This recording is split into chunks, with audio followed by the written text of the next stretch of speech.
तो चलिए friends, equilibrium constant हमने कर लिया था। अब नेक्स्ट बात करते हैं इक्विलिब्रियम कांस्टेंट्स के रिगार्डिंग डिफरेंट क्वेश्चंस की। ठीक है, जैसे क्वेश्चन ब्लैक बोर्ड पे लिखा है कि गिवन है आपको नाइट्रोजन और हाइड्रोजन रिएक्ट करके बना रहा है आपका अमोनियम। नाइट्रोजन ऑक्सीजन का रिएक्शन करके 2NO बन रहा है। थर्ड स्टेप में आपका H2O बन रहा है। फर्स्ट के लिए K1 कांस्टेंट है, K2 है, K3 है। अब आपको इक्वेशन देके रखिए ये वाला, ठीक है। तो इसके लिए आपने फाइंड आउट करना है कि A की वैल्यू क्या रहेगी, ठीक है। अब ऑप्शन देके रखे हैं फर्स्ट, सेकंड, थर्ड और फोर्थ। तो देखिए इसमें K की वैल्यू हम कैसे कैलकुलेट करेंगे, तो उसके लिए हमें K1, K2, K3 सभी की वैल्यूज लिखनी पड़ेगी। तो देखिए K1 किसके बराबर बन जाएगा यहाँ पे, NH3 की पावर 2 अपॉन N2 H2 की पावर 3। फिर देखिए K1 आ गया। अगर हम K2 की बात करें, K2 बन जाएगा आपका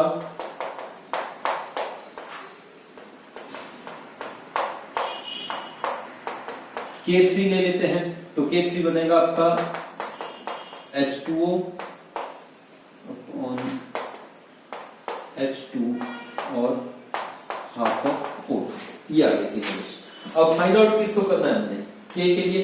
तो K के लिए हम इक्वेशन लिखेंगे, क्या बनेगी, NO स्टोइकियोमेट्रिक कोएफिशिएंट है 2, H2O स्टोइकियोमेट्रिक कोएफिशिएंट कितना है 3 अपॉन NH3 2 है और ऑक्सीजन आ गया आपका 5/2।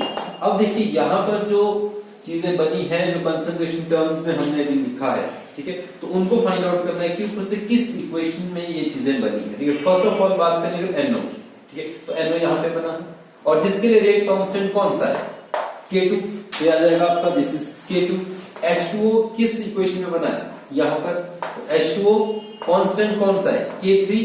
यहां पर पावर कितनी है 3, ये सिर्फ एक वाटर मॉलिक्यूल है, ठीक है।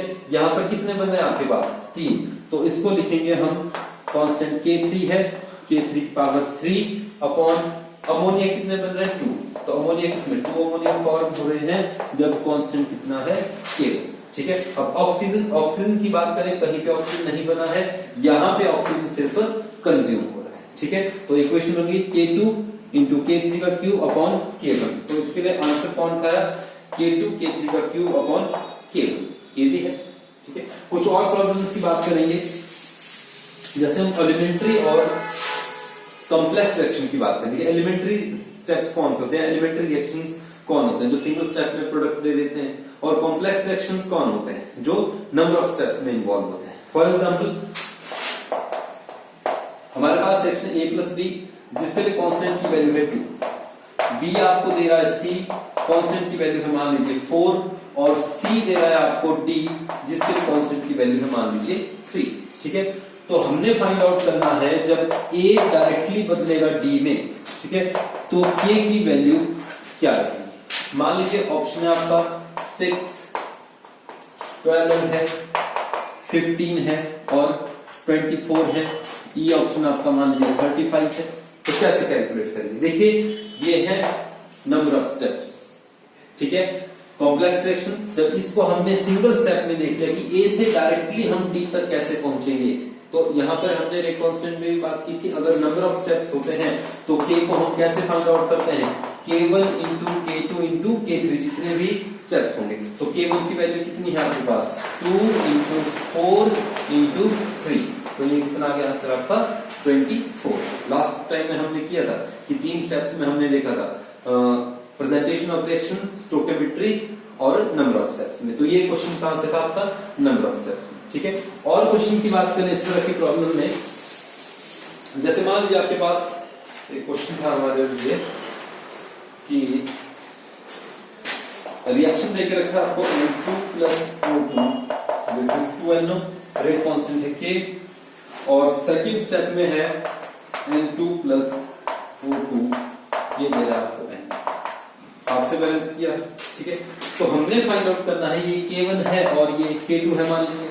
तो K1 और K2 में किस तरह का रिलेशन है, देखिए इक्वेशन को आप जब देखेंगे तो हाफ है इधर, ये भी हाफ है, ये 1, ठीक है। जबकि दोनों को आप कंपेयर करिए तो आपने इस इक्वेशन को, इसको क्या करना है, बोथ साइड मल्टीप्लाई किससे करना है 1/2 से।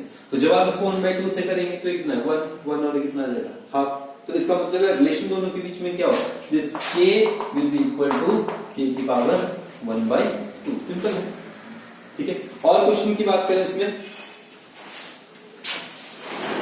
बस नंबर ऑफ स्टेप्स का आपने ध्यान रखना है। जैसे मान लीजिए आपके पास एक इक्वेशन थी, इस तरह से है NO प्लस हाफ O2, ये बना रहा है NO2, इसके लिए एक कांस्टेंट है K1, सेकेंड इक्वेशन है NO और ये डायरेक्टली बन रहा है K2 2NO प्लस O2। तो आपने बताना है relation between K1 and K2। अब देखिए दोनों के बीच के रिलेशन को क्या करना पड़ेगा, पहले आपको कांस्टेंट लिखना पड़ेंगे। K1 क्या आ जाता है हमारे पास, देखिए गैसेस हैं, नाइट्रोजन का जो भी ऑक्साइड होता है वो किस फॉर्म में होता है, गैसेस फॉर्म में। तो फर्स्ट के लिए इक्वेशन क्या बनेगी, partial pressure of NO2 upon partial pressure of NO partial pressure of O2 stoichiometric constant 1/2 1/2। ठीक है। नेक्स्ट K2 के लिए आप लिखेंगे तो पार्शियल प्रेशर ऑफ NO 2 है पावर 2 O2 अपॉन पावर 2। तो देखिए दोनों में क्या करेंगे आप, K1 आ गया K2 आ गया। अब K2 में क्या करिए आप, देखिए NO2 है, इधर NO2 है, किसका फर्क 2 का, NO है इधर स्क्वायर है, इधर पावर 1/2 है, इधर सिंगल पावर 1। ठीक है। तो दोनों किस तरह से रिलेट करेंगे, हमने क्या करना है, स्क्वायर रूट ले लेना इसका दोनों साइड। ठीक है, समझ लेना कि NO2 है, इधर क्या है स्क्वायर, तो स्क्वायर रूट जब ले लेंगे आप, ठीक है, तो क्या बन के आ जाएगी इक्वेशन आपके पास, K2 का under root is equal to 1 upon K1, this is K1। ठीक है, तो ये बनेगा K2 is equal to 1 upon K की पावर 1/2। ठीक है, तो ये थी आपकी इक्विलिब्रियम कांस्टेंट से रिलेटेड कुछ प्रॉब्लम्स जो पहले हमने बात की थी। इक्विलिब्रियम कांस्टेंट कैसे निकालते हैं वो चीजें ध्यान रखनी है आपने, और स्टोइकोमेट्रिकल इक्वेशंस को देख लेना है, तो इजीली आप क्वेश्चन निकाल पाएंगे। Thank you.